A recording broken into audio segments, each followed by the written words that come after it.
This is Open Parley Live.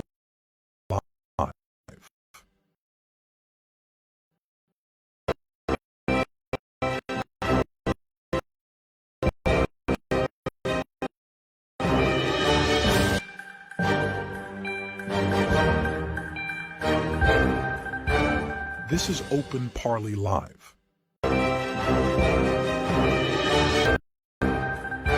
Open Parley Live.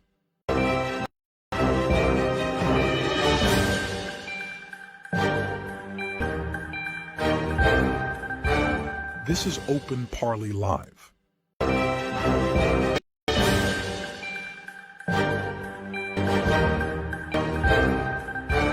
This is Open Live.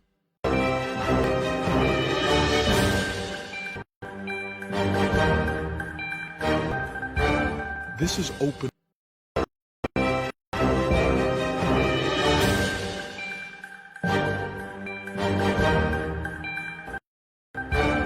Open Parley Live.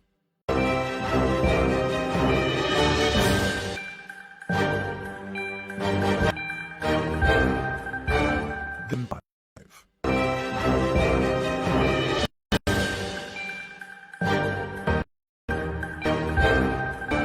This is Open Parley Live.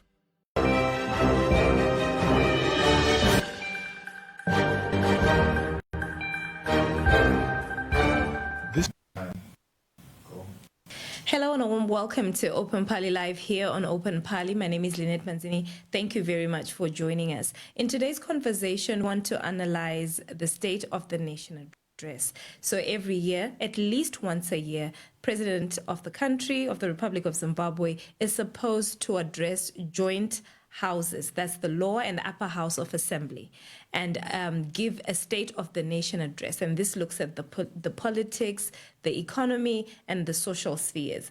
And in today's conversation, I am joined by Dr. Tadini Masaya. He is with the United Zimbabwe Alliance, and he's going to be helping us to analyze the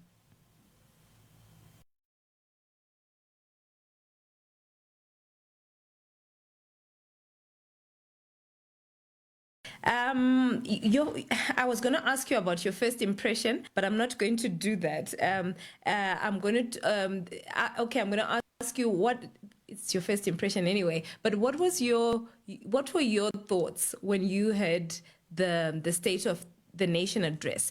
Did it manage to address the challenges that Zimbabweans are currently facing?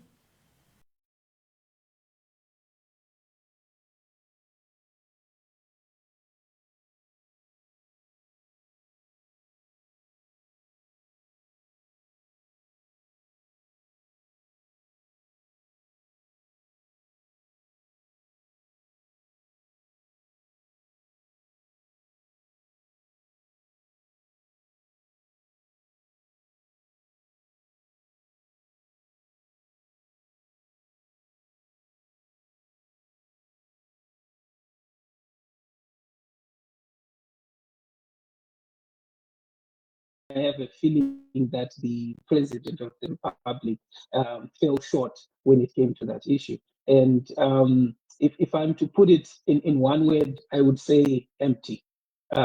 Is how I felt after listening to the SONA.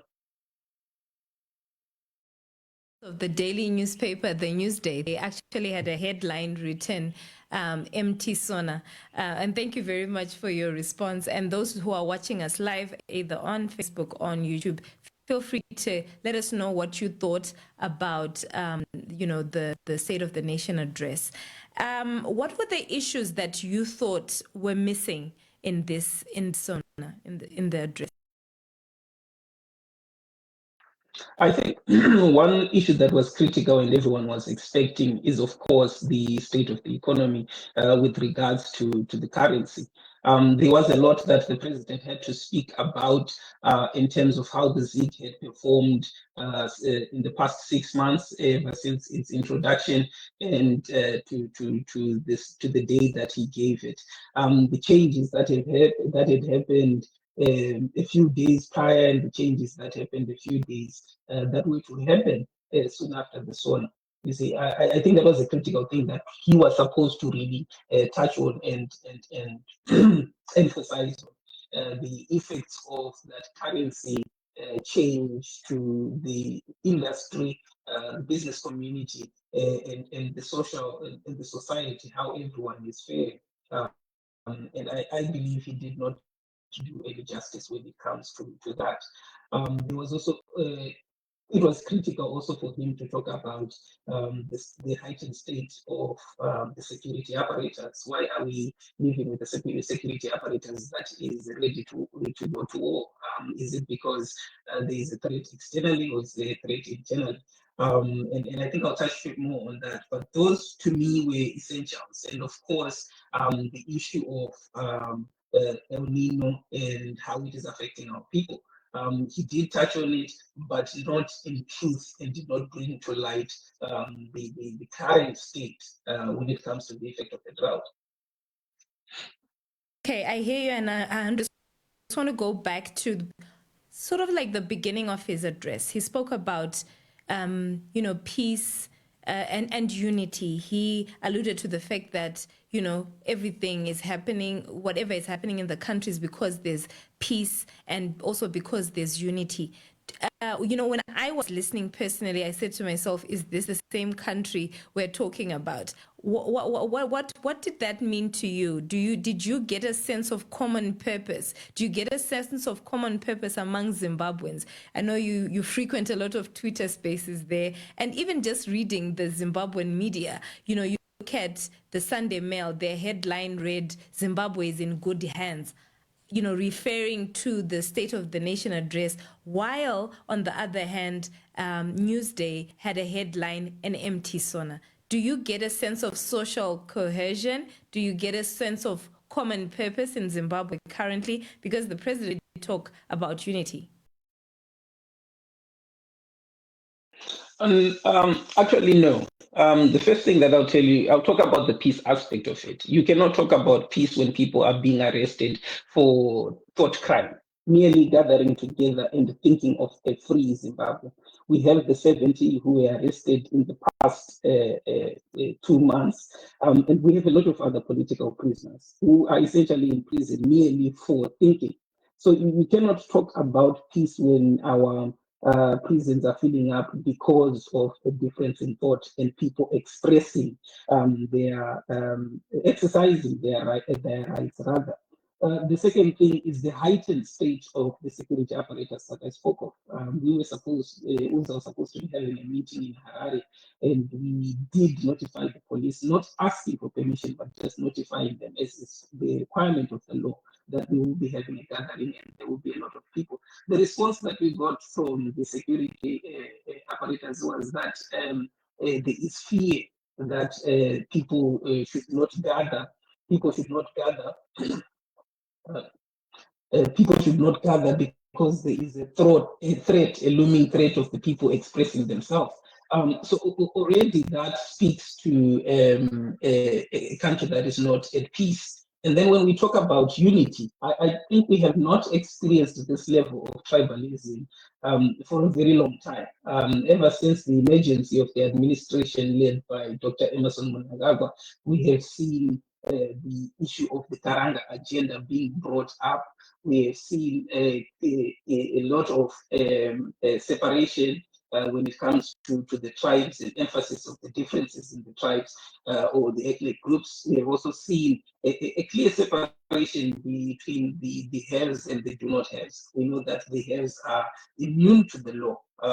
There have been a lot of allegations against a lot of key figures that are well backed when it comes to their pockets, and we know that they've been able to sort of like fend away those accusations without some serious scrutiny. And so I would say there is also no unity that we're talking about. In fact, the emergency of this particular administration has further divided the people of Zimbabwe. Thank you. I certainly agree. And I remember earlier this year, the president's office actually invited journalists to Bulawayo, to talk about the Gukura Hundi consultations that they wanted to, the public hearings that they wanted to roll out. And up until today, nothing has been done in that respect, because it's like one group of people are organizing this, but the others are not sure whether they are sincere, and even really to understand what the purpose of these consultations are. There isn't a common ground. So I think maybe, so I was speaking to a colleague earlier on, and they were saying that whenever somebody says we are united, wanting to to be fixated on unity, it clearly means that there is no unity. But I want us to move on to the ZIG. But before we do that, in case you're just joining us, you are tuning into Open Pali Live here on Open Pali. My name is Lynette Manzini, and we are analyzing the State of the Nation address that was given by the President early October. I think that was on the 2nd of October in Parliament. And, he touched on the issue of unity, peace, and he touched on the issue of the new currency, the ZIG, and also the issue of climate change and El Nino. And I'm, having this conversation with the United Zimbabwe Alliance Secretary for Information and Media, Dr. Tadini Masaya. Dr. Tadini, back to you. You spoke about the ZIG and how, his address didn't really look at the ZIG. He repeated that the ZIG was introduced in April. I think everybody knew that. He repeated that it was important, for his government to introduce the ZIG. But I want us to really look at this ZIG and say, has it been serving its purpose? When it was introduced in April, it was against the United States dollar. It was 14.5. But a day before SONA, it was devalued to 1:25. And on the black market, it's something else. I can't give a figure because it depends on how much you have and also who you are talking to and whether they know you very well. Unofficially, some were actually saying that the rate had even gone up to 40, 50. I was speaking to a security guard earlier on. He was saying that due to, for the operators are asking for 40 ZIG as a dollar. So if government is saying it has devalued it to 25, but black market is already saying something else. What issues arise when you hear these figures, especially when they said that this currency is backed by gold?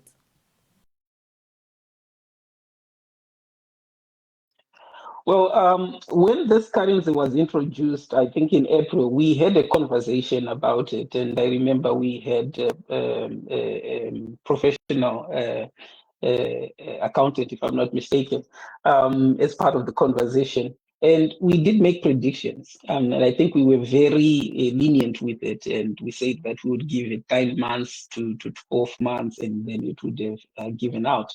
But I think it does show that we were very graceful. 6 months later down the line, there are heavy challenges when it comes to the ZIG. Would I say that it did not serve the purpose? I think I would not say that it did not serve its purpose. I would rather say it did not serve the purpose that was written on paper and the purpose that was preached to the Zimbabwean people. Did it serve the purpose of the elites that wanted to achieve a certain end behind the curtains? Most definitely it did that. We can talk about eroding people's incomes. It has done that successfully. If value is being lost somewhere, that value is being gained elsewhere. And I can tell you that that value is not being gained by the ordinary Zimbabwe. It's not being gained by you and me. It is definitely being gained elsewhere. Now, coming to what the president said in the SONA with regards to the ZIG, the first thing, you are 100% right. He did a repetition of the marketing that he did on the introduction of the ZIG, which was very poor. But he went a step further. He tried to go back to the old tactics of ZANU-PF, which is the command economy, trying to enforce to people that it is their duty to support this project of the ZIG, even though the ZIG has failed, and to pretend as if the fault is on the people rather than on the authorities, in his administration, to be more specific. The second thing is, when you look at the SONA and what is happening here, um, although he did not intend for such truth to come out, I think the president unintentionally exposed the failures of the ZIG.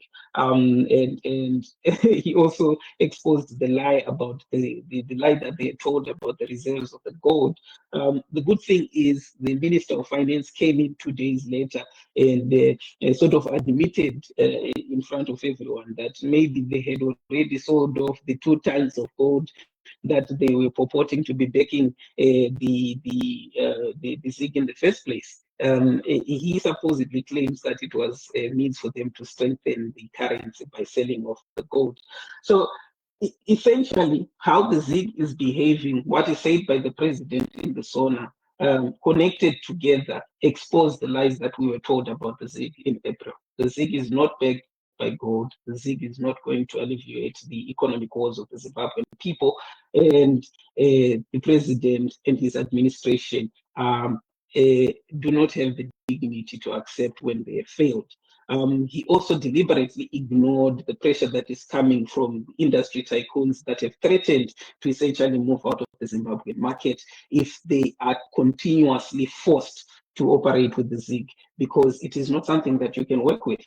So I think that would be my contribution when it comes to the aspect of ZIG, what the president said on that and the SONA, and how it has been affecting the people of Zimbabwe.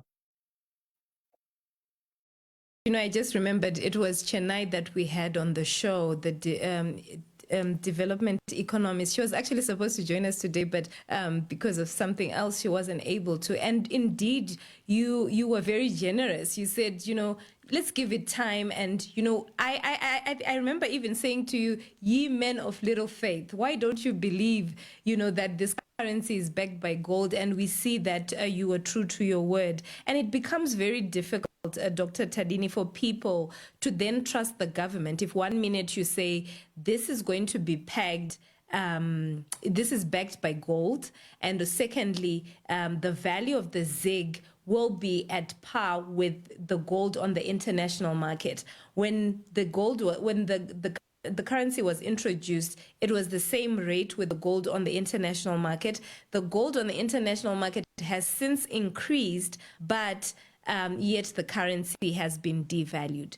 What are your around, you know, the trust in the Reserve Bank, the trust in the finance minister, in government and the currency in general? What does this do? I do know that it erodes the trust, but you know, is there a way out of this? If you were in government, if UZA was in government, how would you tackle this one? Because it looks like the government is in between a hard place and a rock.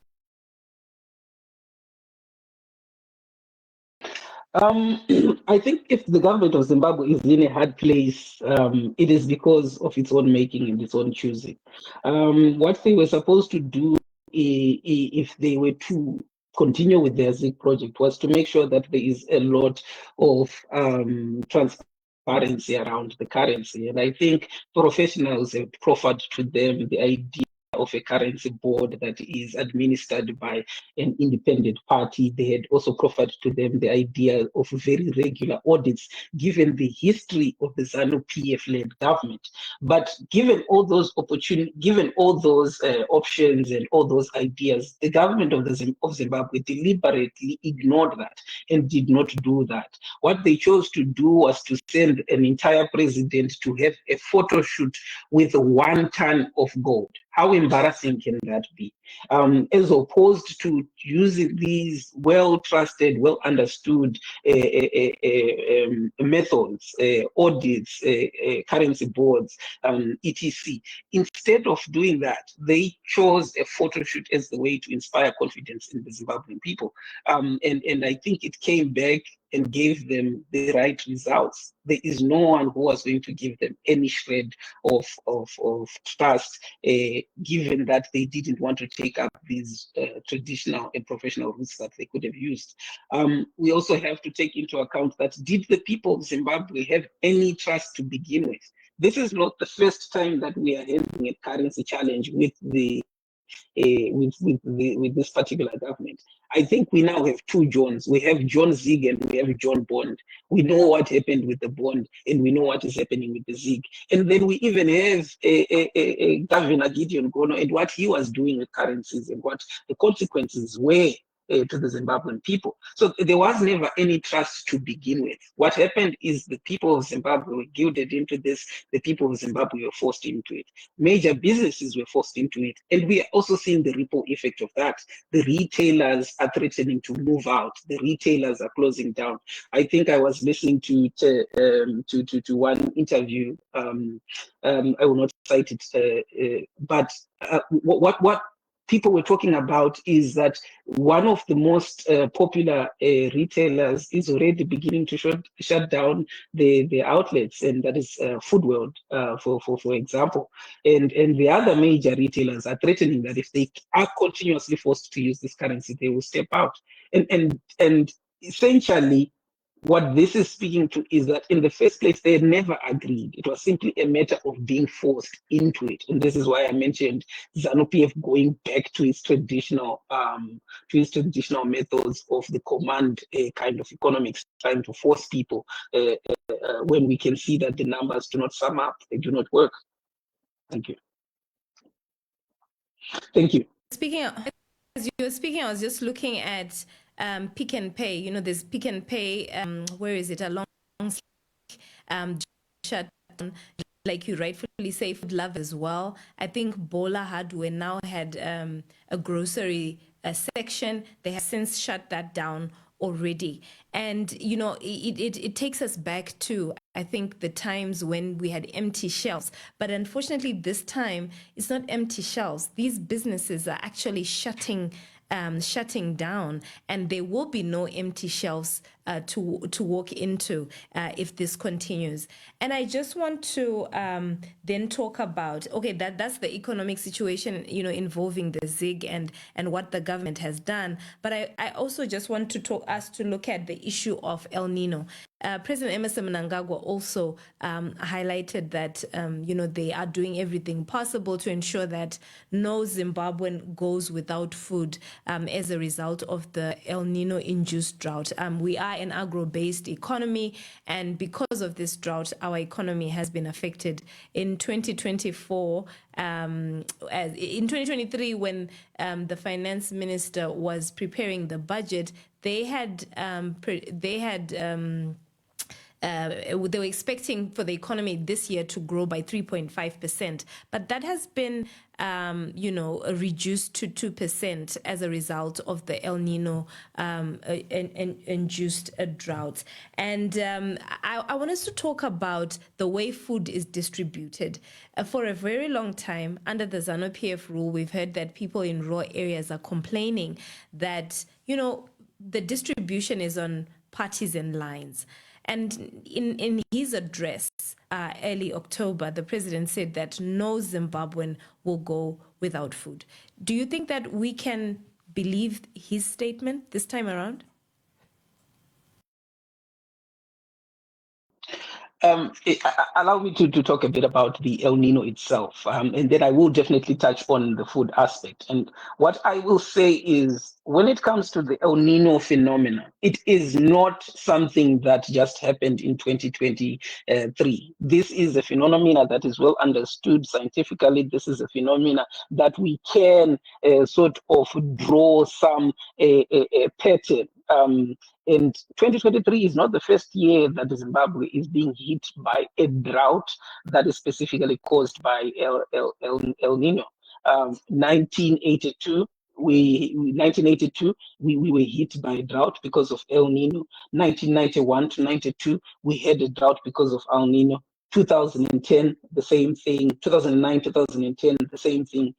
2016, the same thing, and now 2023. So you can essentially come up with some rudimental pattern, and then you can make a preparation. What we have is a government that chooses not to learn, so does not put into place a disaster response plan. I'm not even talking about something that is complex, a disaster response plan that is designed to cater for all disasters that can happen. We're talking about a disaster response plan that is specifically to address this particular issue that we know that as a country in the southern region, this is a recurring event and we should be prepared for it. The government of Zimbabwe pretends as if El Nino just woke up on its door yesterday. That is an essential part that Zimbabweans have to understand, that they do not have a well-meaning administration. And that administration, because it is not well-meaning, could not come up with a preparedness plan for something that had been predicted years, something that is understood, and something that had been predicted years ago. So that is crucial.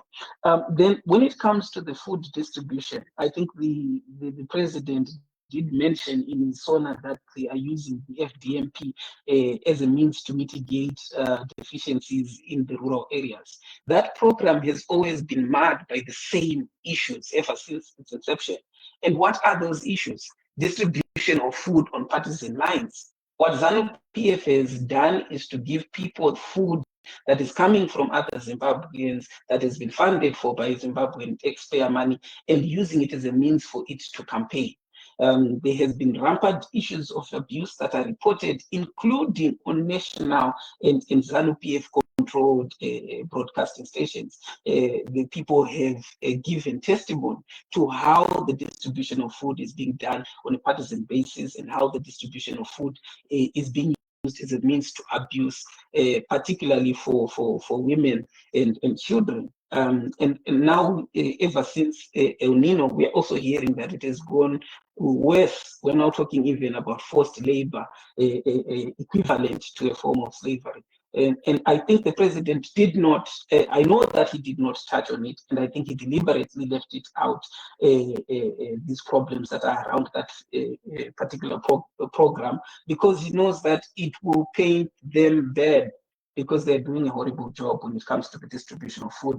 Then they also understand that there are about 1.6 million households within the 1.6 million people within the urban areas that are heavily affected with food shortages. And they proposed that they will imitate the Cash for Cereal program that was started by the World Food Program, World Food Organization.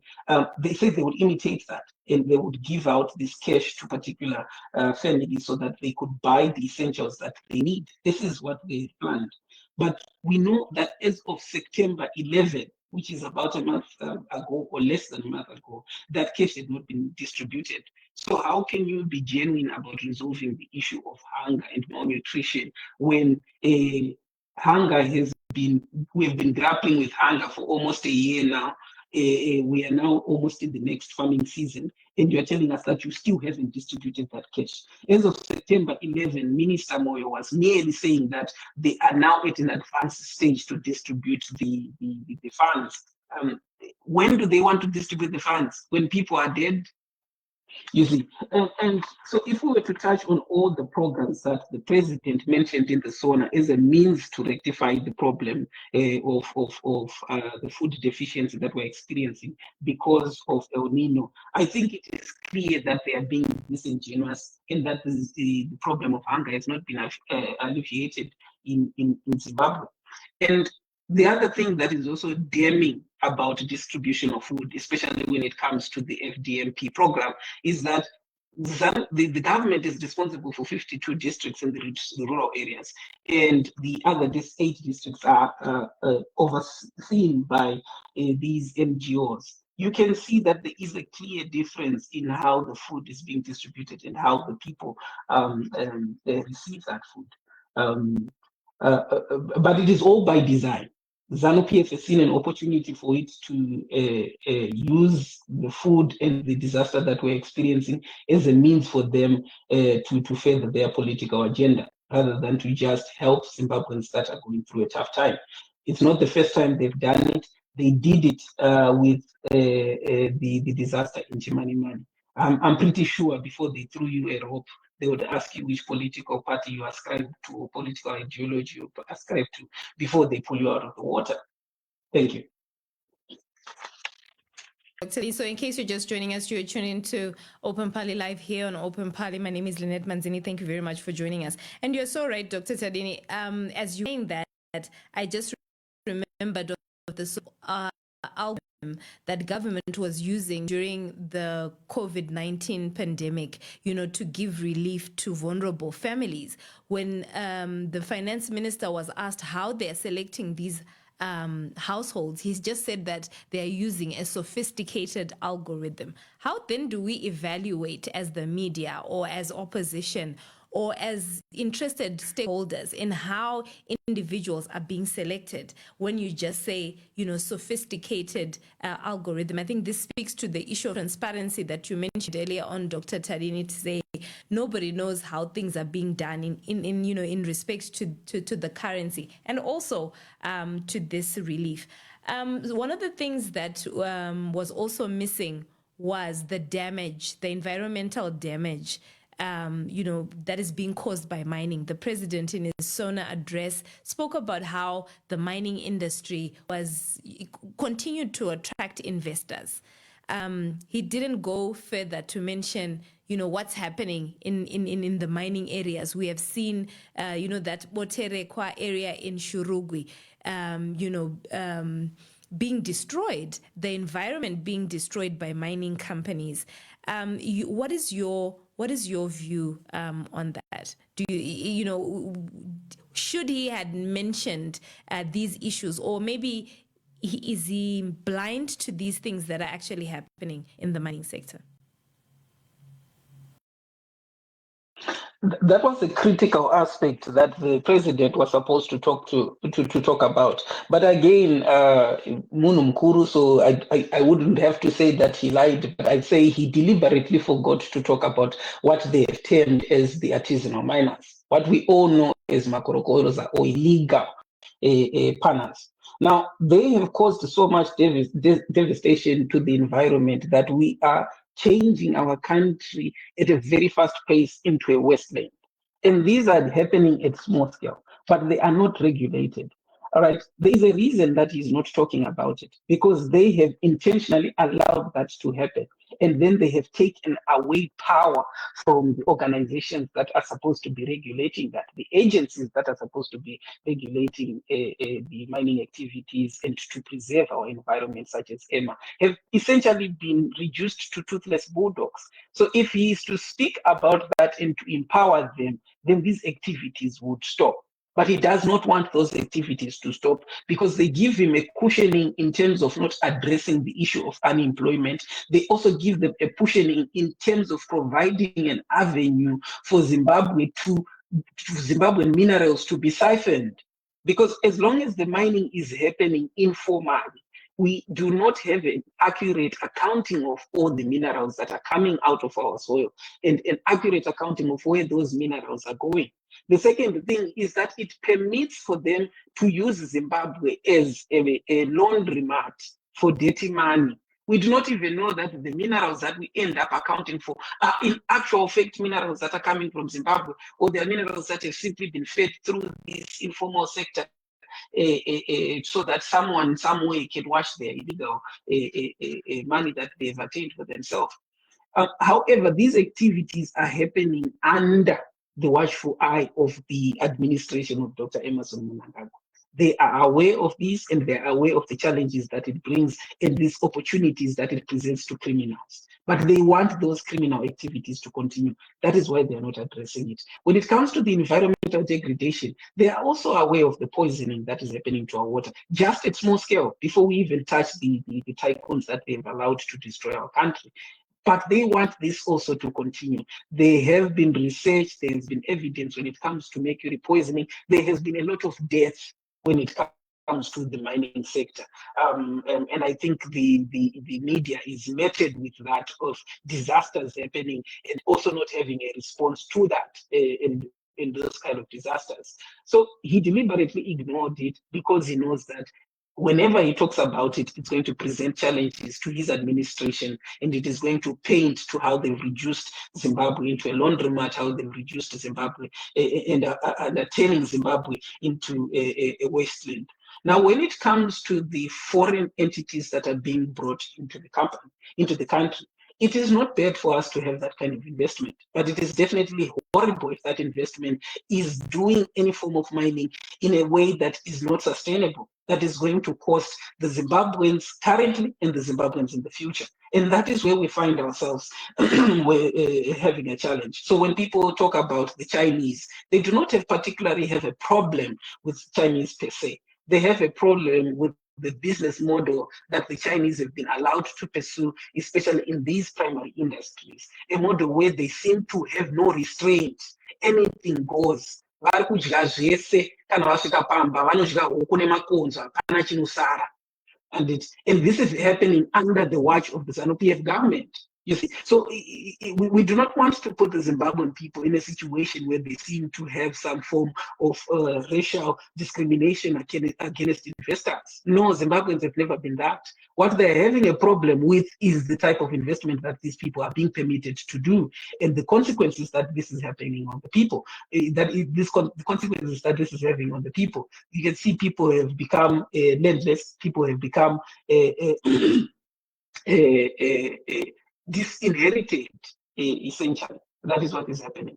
And I think we know why this is happening. It is someone that it is benefiting, and someone that it is benefiting does not want this regulated.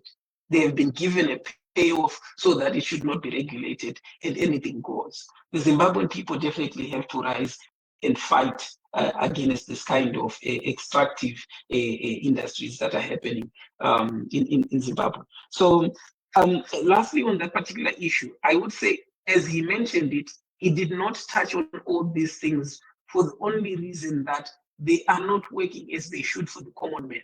They are only working to benefit the few elites, and we can see the elites that are benefiting from it. And the other thing is, he then spoke about safety, and when he touched also on the safety bill. There is no safety that he can speak of, that he has the credentials to talk about when he's letting all this rampant mining happen with no restraints. He is not the person to talk about that. Thank you. Unfortunately, we're running out of time, and I think you should look into stand-up comedians. That was, pretty hilarious, but you were really driving the point home. But before we end this program, you have raised all these issues. You are in the opposition. What's the next step? How are you empowering ordinary Zimbabwean? Because those who don't know some people were actually tapping for the SONA. Others have. I think we had a poll. We have a poll right now on the Twitter timeline, and we asked people whether the SONA addressed the challenges that Zimbabweans were facing. And at the time we went live, 85% of the people who had voted were saying that it did not address. But there were a few who thought it addressed the challenges. People may be singing for their supper. We saw ZANU-PF MPs celebrating and clapping their hands in Parliament. What are you going to do now as opposition, as the United Zimbabwe Alliance, with this information? No, thank you very much for that crucial question, Lynette. And I'll tell you this. I think the truth is, the first thing that any people that are seeking to change, liberate themselves, go through some form of transformation or revolution need is the correct information and the correct education. And to that effect, what we have done is we have set up a newsletter. You can sign up to it, and then we address all these issues one by one and in depth, so that people understand what really is happening, what the ZANU-PF government is saying, what is the facts on the ground that are really transpiring, and what should happen. That is the first step that we are taking. And we have geared up our efforts to make sure that that information can even go to the remotest of areas when it comes to Zimbabwe. And this is also in a step to counter something that, when it comes to us trying to reach the remote areas, this is also a step to counter something that the president has also mentioned in the SONA, where he's talking about diversifying the media landscape. Essentially, what they've done by having these little media outlets that are cropping in remote areas is to spread their propaganda machine for them to be able to give misinformation.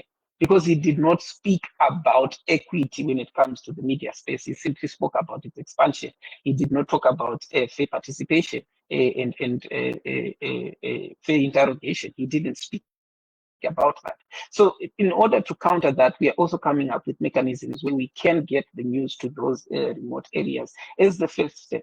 Then the next step that we have been taking is to organize Zimbabweans to resist in different pockets when it comes to the issues that we have spoken about. What is going to happen is that there is no savior that is coming for Zimbabweans. The Zimbabweans have to be actively participated in making sure that they push back against the ZANU-PF. Whether we're talking about the land degradation, we are going to have to step in, partner with other people that are well informed in the area, and then bring in the citizens to actually stage actions against whether it is the mining companies that are operating in the ground. Then we continue high up the people that are giving them the permission to destroy our environment and destroy our inheritance.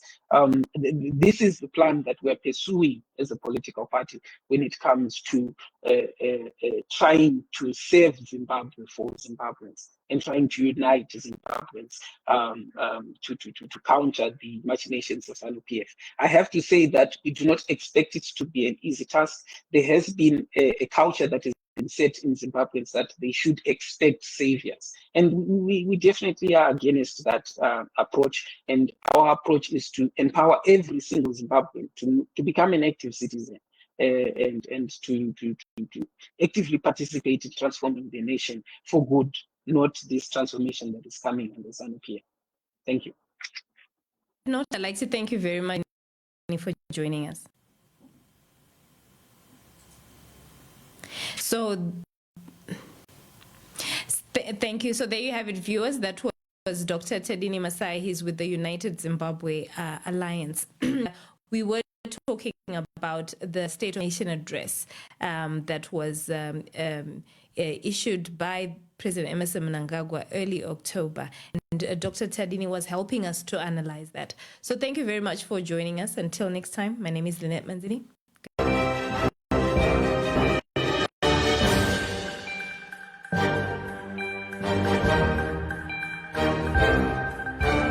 This is Open Parley Live.